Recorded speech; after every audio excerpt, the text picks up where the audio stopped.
Horus, which is ascribed by ancient theology, is the hawk-headed god of Kemet, another name for ancient Egypt.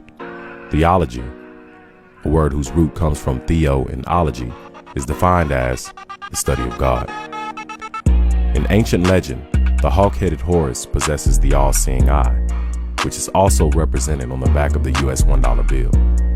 The scope of Horus is also directly related to Ethiopia and the famed Kingdom of Solomon, which translates to God's eye. Theo equals Theos. Opia equals eye. The ancients attributed God's eye to being the sun, which is also known as the temple or light of the body and mind.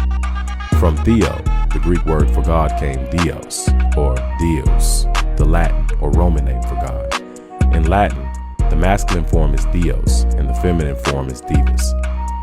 Here's where we see the correlation between the celestial bodies, the elements, and how they were transcribed within the personalities of deities, which are the plural forms of Theos, again, the Latin word for God.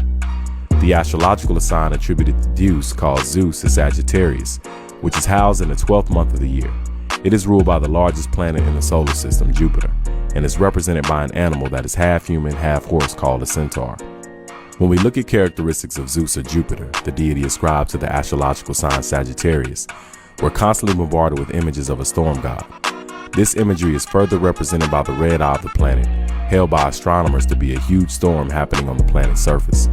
Storms are also indicative of the atmosphere that surrounds the top of a mountain, as thunder and lightning are displayed from it to the people below. From here, we can see how these attributes of Deus or God came into play within the narratives of ancient indigenous cultures. These narratives are what we call today religions. The Old Testament bears witness to this fact, as Moses, the deliverer of the Jews, consults with Jehovah on the mountain. The animal of the mountain is the ram, which is pointed out by Aleister Crowley, is represented by the number 4 as seen in the Crowley Tarot. Through analyzation of biblical scripture, we understand the storm god to be a god of pestilence and jealousy. Exodus 34:14 points this out to us. This aspect plays out in the many forms of storms, from hail to snow, that jealously block out the rays and the presence of the sun, bringing clouds, clouded days, gloom and coldness to the people below. As we also mentioned earlier, the red eye storm of Jupiter is also descriptive language that describes the red eyes of Deus, or when translated, the red eyes of God.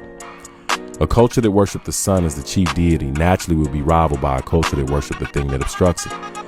The atmosphere that makes up the clouds, the shade, rain, and thunder easily would be seen as the rival to the physical sun to a layman culture.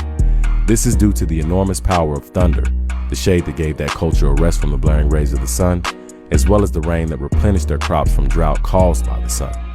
If anything could rival the god of the sun,